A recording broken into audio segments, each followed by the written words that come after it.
পিএসসির প্রশ্ন ফাঁসের সবচেয়ে আলোচিত নাম সৈয়দ আবেদ আলী। চ্যানেল 24-এর অনুসন্ধানে পিএসসির চেয়ারম্যানের সাবেক এই গাড়ি চালকের নাম প্রচারের পর সমালোচনার ঝড় ওঠে সামাজিক যোগাযোগ মাধ্যমে। সৈয়দ আবেদ আলীর ব্যক্তিগত প্রোফাইল ঘেঁটে দেখা যায় রাজনৈতিক, সামাজিক কর্মকাণ্ড, দান খয়রাত আর পরহেজগারির নানা খবর। সৈয়দ আবেদ আলীর গ্রামের বাড়ি মাদারীপুর জেলার ডাসার উপজেলায়। সাধারণ মানুষের সাথে কথা বলে পাওয়া গেছে তার বিপুল বিত্ত বৈভবের খবর। সে এরকম দুর্নীতির সাথে জড়িত, এই আজকে আমরা শুনলাম। এতদিন আমরা শুনি জানি যে সে দান দক্ষিণা করে। পর্যন্ত ঢাকায় রয়েছে ভাই, আমরা কি আছে না আছে সেই আমরা কিছুই করতে পারি না। একটু বিল্ডিং টিল্ডিং করিয়া দান দক্ষিণা করে, একটা মসজিদ রয়েছে। ঢাকায় ও গ্রামে একাধিক বাড়ি, গরুর খামার ও সম্পদের তথ্য মিলেছে তারই ব্যক্তিগত সামাজিক যোগাযোগ মাধ্যমে। ঢাকা তোমার 7তলা বাড়ি আছে একটা, 11তলা বাড়ি আছে একটা। আমার পাওয়ার কিছু নেই আলহামদুলিল্লাহ। আমি 71 শতক জায়গার ভিতরে আমার মসজিদ দিয়েছি, ঈদগাহ দিয়েছি, পাবলিক লাইফ আমার নিজের গোরস্থান বানিয়ে রেখেছি। এখন একটা বাড়ি করতেছি, বাড়িতে প্রায় 3 কোটি টাকার মতো অলরেডি খরচ হয়ে গেছে। যদিও ব্যবসা বাণিজ্যের মাধ্যমে বিত্ত বৈভব বানিয়েছেন বলে দাবি তার।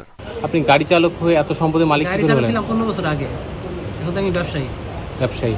প্রশ্ন ফাঁস করে কত টাকা কামিয়েছেন? প্রশ্ন ফাঁসে 2 টাকা কামাইছি, সব খরচ করছি আল্লাহর রাস্তায়। সবশেষ উপজেলা পরিষদে চেয়ারম্যান পদে নির্বাচনের জন্য প্রচারণাও চালিয়েছেন আবেদ আলী। আবেদ আলী সমাজের বিত্তবান ও প্রভাবশালীদের সাথে নিয়মিত চলাফেরা করতেন, উঠবোস করতেন প্রশাসনের কর্তা ব্যক্তিদের সাথেও, যেটি সামাজিক যোগাযোগ মাধ্যমে ভেসে বেড়াচ্ছে। তবে এত কিছুর পরও শেষ রক্ষা হয়নি।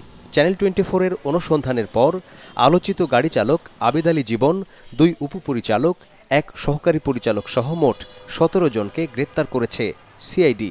বাকিদের ধরতে চলছে অভিযান। আসিফ জাহাঙ্গীর, চ্যানেল 24, ঢাকা।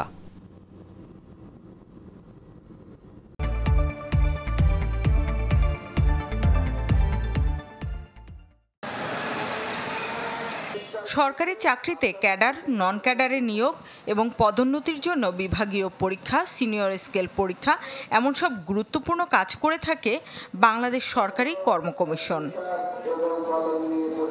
গেল শুক্রবার তাদেরই তত্ত্বাবধানে হওয়া রেলের উপসহকারী প্রকৌশলীর নিয়োগ পরীক্ষায় প্রশ্ন ফাঁসের তথ্য আসে গণমাধ্যমে। অভিযোগ আছে নন ক্যাডার, এমনকি ক্যাডার সার্ভিসে নিয়োগের প্রশ্ন ফাঁসেরও। এ নিয়ে চ্যানেল 24-এ প্রতিবেদন প্রকাশ পেলে ক্ষুব্ধ হন চাকরি প্রত্যাশীরা। পরীক্ষার আগে প্রশ্ন ফাঁস করে মেধাবীদেরকে গলার ফাঁস দেওয়া হচ্ছে। 56% কোটা থাকে, তারপর যদি প্রশ্ন ফাঁস হয় তাহলে আমাদের মতো সাধারণ শিক্ষার্থী আমরা কোথায় যাব? মেধাবীরা পড়াশোনা করে কি পাইতেছে?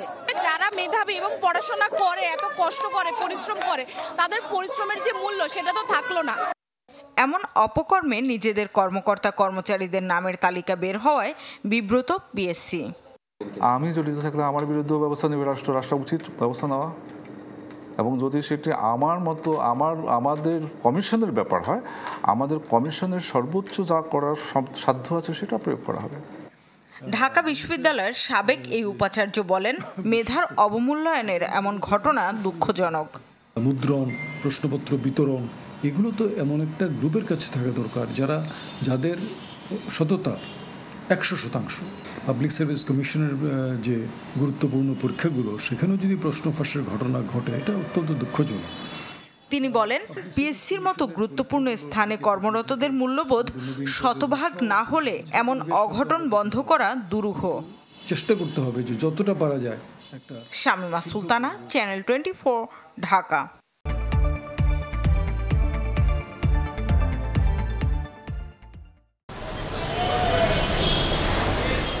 ইসলামী ব্যাংকের ভয়ঙ্কর নভেম্বর নিয়ে অনুসন্ধান কয়েক মাস আগে আটকে যায় দেশের সর্বোচ্চ আদালতের আদেশে।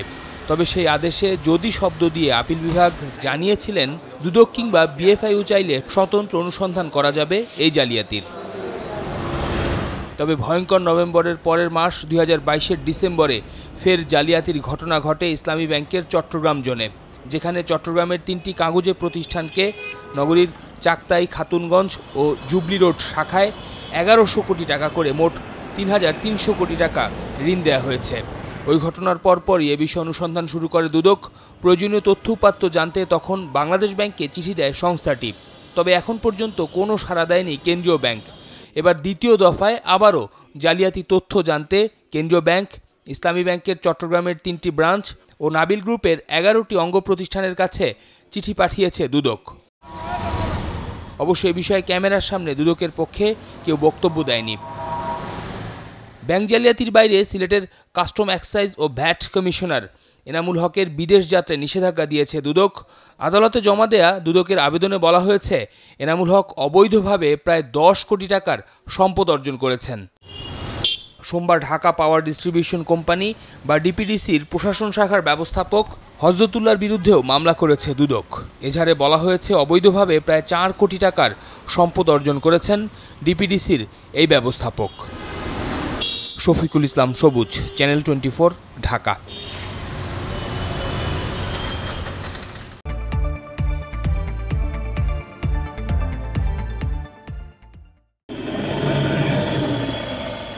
অবৈধ পথে সমুদ্র যাত্রায় বাংলাদেশিদের মৃত্যুর খবর শোনা যায় হরহামেশায়। বিশেষ করে দালালের প্রলোভনে ইউরোপ যাওয়ার আশায় প্রতারিত হন বহু মানুষ। এমন প্রেক্ষাপটে ইউরোপের দ্বার খুলছে বাংলাদেশের দক্ষ কর্মী ও শ্রমিকদের জন্য। বাংলাদেশ সহ 5 দেশ থেকে জনশক্তি নেবে তারা। এ লক্ষ্যে ত্রিপক্ষীয় চুক্তি স্বাক্ষর হলো ঢাকা, ইইউ এবং আন্তর্জাতিক শ্রম সংস্থার মধ্যে। On this basis, develop models for skilled labor migration from Bangladesh to select EU member states in accordance to international labor standards. And I repeat, it was important for us as the ILO to understand that this migration was related or in line with international labor standards. Ladies and gentlemen, on the basis of these findings, the project supporting a talent partnership with Bangladesh, also known as the Talent Partnership Project, was developed in 2024. অনুষ্ঠানে ঢাকার EU রাষ্ট্রদূত জানান এর মাধ্যমে দৌরত্ব কমবে মানব পাচারকারীদের। Promoting legal migration is crucial for our future as Europe, particularly given the fact we have a shrinking workforce and skill shortages in several key sectors such as healthcare and agriculture. And these efforts ensure sustainable growth and meet essential labour demands effectively.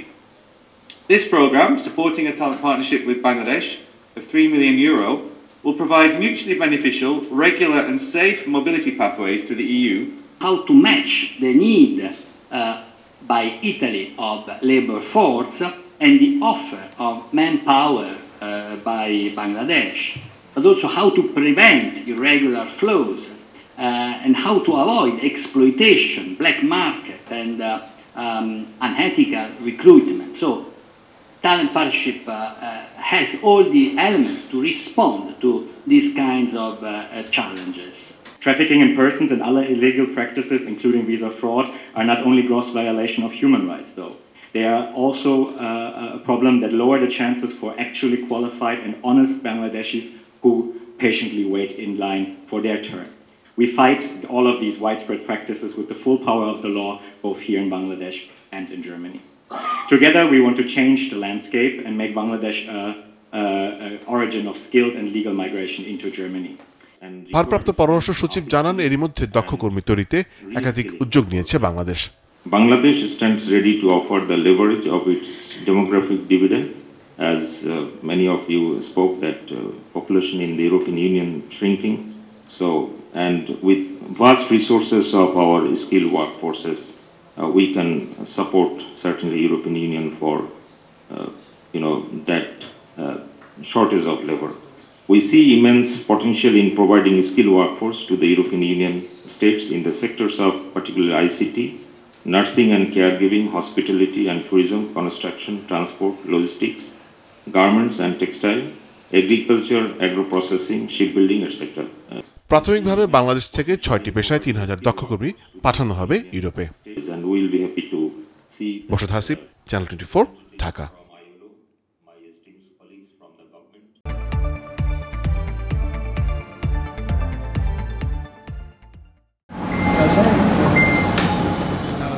টাইগারদের spin bowling coach হিসেবে যোগ দেবার পর মুশতাক আহমেদকে ঘিরে কত স্বপ্ন বুনেছিল BCB. জাতীয় দলের পাশাপাশি বয়সভিত্তিক স্পিনারদের নিয়ে কাজ করবেন। প্রতিভাবান রিস্ট স্পিনারে সমৃদ্ধ হবে দেশের ক্রিকেট। মুশতাকের কাছ থেকে দীক্ষা নিয়ে টি-20 বিশ্বকাপে আলোড়ন তুলেছিলেন রিশাদ হোসেন। তার কাজে খুশি হয়ে চুক্তি বাড়াতেও চেয়েছিল বিসিবি। তবে টাইগারদের স্পিন গুরু হিসেবে আপাতত আর থাকছেন না এ পাক লেজেন্ড। ইংল্যান্ড যুবদলের সাথে আগেই কমিটমেন্ট থাকায় সেখানে কাজ করবেন মুশতাক আহমেদ। তার কাছ থেকে একটা সার্টেন নাম্বার অফ ডেজ আমরা চেয়েছিলাম initially. So at that point ওটা সম্ভব ছিল না ওনার পক্ষে because of his few previous commitments. So তখন আমরা যেটা করি যে আমরা অ্যাটলিস্ট টি-20 ওয়ার্ল্ড কাপকে কনসিডার করে ওই পর্যন্ত তার সাথে আমরা চুক্তি করি। খণ্ডকালীন হলেও মুশতাককে পাবার চেষ্টায় ক্রিকেট বোর্ড। ইংল্যান্ড অনূর্ধ্ব-19 দলের সাথে ডিসেম্বর পর্যন্ত চুক্তি সাবেক পাকিস্তানি লেগ স্পিনারের। এর মাঝে দিন হিসেবে মুশতাককে দিয়ে কাজ করাতে চায় বিসিবি। পরবর্তীতে দীর্ঘমেয়াদে নিয়োগের পরিকল্পনাও আছে, তাই বিকল্প কাউকে নিয়ে চিন্তা করছে না ক্রিকেট বোর্ড। যে গত প্রেস কনফারেন্স হলো সভাপতি মহোদয় বলেছেন যে আমরা ওর ব্যাপারে আগ্রহী এবং যেহেতু তার দিক থেকেও পজিটিভ আগাচ্ছে জিনিসটা, আমরা আপাতত তাকে নিয়ে চিন্তা করছি। আগস্টে রাওয়ালপিন্ডি আর করাচিতে দুটি টেস্ট খেলবে বাংলাদেশ। সাধারণত পাকিস্তান সফরের আগে সেখানকার নিরাপত্তা ব্যবস্থা দেখতে পর্যবেক্ষক দল পাঠানো হয়, তবে এবার সে পথে হাঁটছে না বিসিবি। এক্সাম্পল বাংলাদেশ হাই কমিশনের সাথে আমাদের যোগাযোগ হয় এবং তারা তাদের যে একটা ইন্সপেকশন বা তাদের যে নিজস্ব যে প্রক্রিয়া তার মাধ্যমে তারা যোগাযোগ করে। আমরা ফরেন মিনিস্ট্রির মাধ্যমেও একটা সিকিউরিটি ক্লিয়ারেন্স নেওয়ার চেষ্টা করি। সব অন্যান্য প্রক্রিয়াগুলো থাকবে, বাট এই মুহূর্তে প্রি ইন্সপেকশনের কোনো প্ল্যান আমাদের কাছে নেই। পাকিস্তানের বিপক্ষে 2 ম্যাচের টেস্ট সিরিজের জন্য চলতি মাসের শেষ সপ্তাহে শুরু হবে কন্ডিশনিং ক্যাম্প। আশিক রুদ্র, চ্যানেল 24, ঢাকা।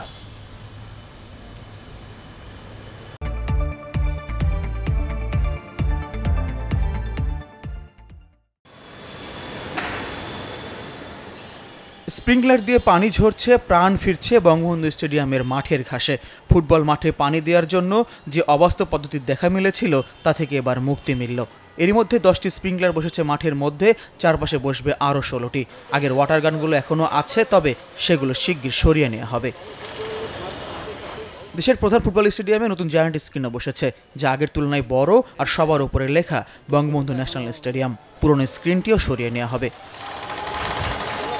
এবছরের মধ্যে কাজ শেষ করার লক্ষ্যে আত্মবিশ্বাসী জাতীয় ক্রীড়া পরিষদ।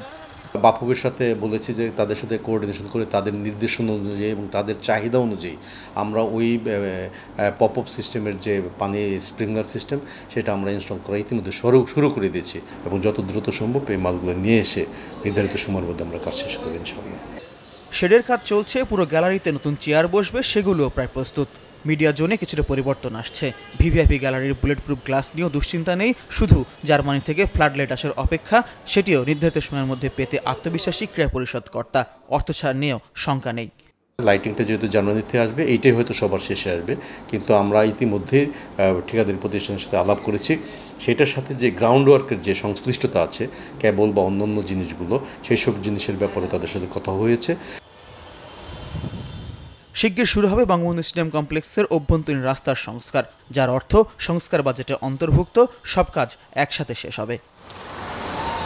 ফয়জুল ইসলাম, চ্যানেল 24, ঢাকা।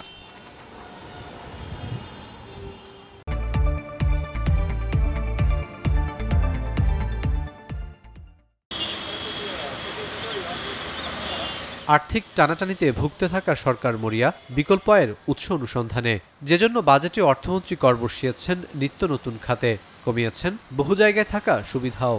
তবে আলোচনার সবচেয়ে বড় খোরাক জুগিয়েছে অপ্রদর্শিত আয়কে বৈধতা দেওয়ার বিষয়টি।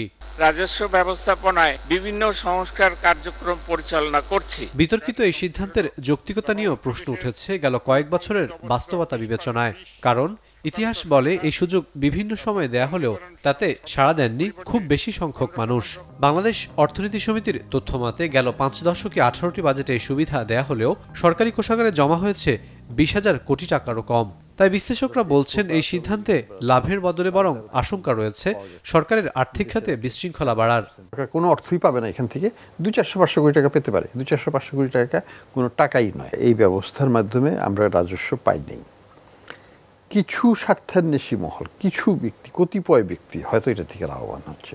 আপনি যখন পাচার করছেন তখন কিন্তু বাংলাদেশের অর্থনীতি থেকে সেটা বাইরে চলে গেল। এটা অর্থনীতির জন্য একটা বড় ক্ষতির জায়গা। আমি যদি এটা সাদা করি তাহলে তো আমার 15% পাচ্ছি। সৎ মানুষও অসৎ হওয়ার একটা সুযোগ থাকে আর কি।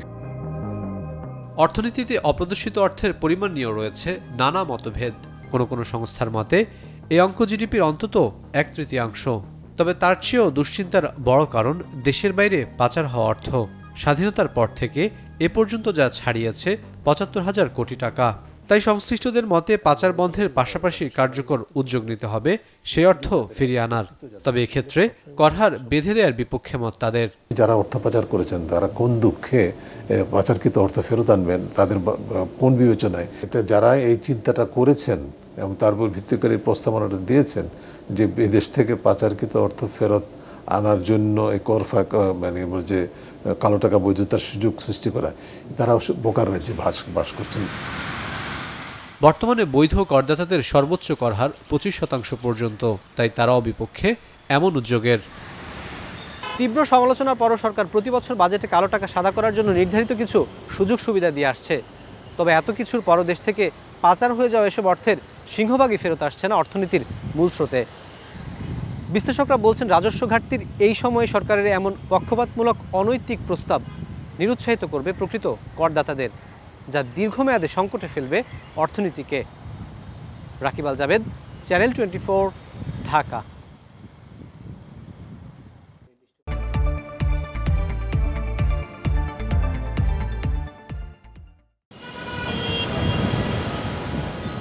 বাংলাদেশের গণমাধ্যমের নিয়মিত খবর রিজার্ভ সংকট, যা সরকারের মাথা ব্যথার বড় কারণ হয়ে দাঁড়িয়েছে। বৈদেশিক মুদ্রার এই সংকট কাটাতে বন্ধু রাষ্ট্রগুলোর কাছ থেকে ঋণ চাচ্ছে সরকার। এরই মধ্যে মিলছে সহযোগিতার আশ্বাসও। প্রধানমন্ত্রী চীন সফরেও হট টপিক, দেশটির কাছ থেকে কত টাকার ঋণ সহায়তা নিচ্ছে বাংলাদেশ। পররাষ্ট্র মন্ত্রণালয়ের সূত্র জানায় 1% সুদে 20 বছর মেয়াদী ঋণ দিতে চায় বাংলাদেশ, যেখানে গ্রেস পিরিয়ড থাকতে পারে 5 বছর। আর 30 বছরের জন্য এই ঋণ সহায়তা চাওয়া হলে বাড়বে সুদের হার। এক্ষেত্রে 2% গ্রেস পিরিয়ড থাকবে 10 বছর। ঢাকায় চীনের রাষ্ট্রদূত সম্প্রতি বড় অঙ্কের ঋণ সহায়তার আশ্বাস দিয়েছিলেন। We do have some new proposal from Bangladesh, and I should say it is very new for both of us. Some initiative we never come across before, but China we are open, so it is still under discussion, and that is my position that whatever China can do, will do as for the request from Bangladesh side. So let's see, hopefully we can make some breakthrough in this regard. এছাড়াও Dhaka medical কলেজের সংস্কার, shipping কর্পোরেশনের জন্য 4টি জাহাজ কেনা, পিরোজপুরের কচা নদীর উপর ব্রিজ নির্মাণ সহ 20 থেকে 22টি প্রকল্প থাকছে আলোচনার টেবিলে। তবে শেষ অবধি কটিটিকে তার জন্য অপেক্ষা করতে হবে যৌথ ঘোষণা পর্যন্ত। মোর্শেদ হাসিব, চ্যানেল 24, ঢাকা।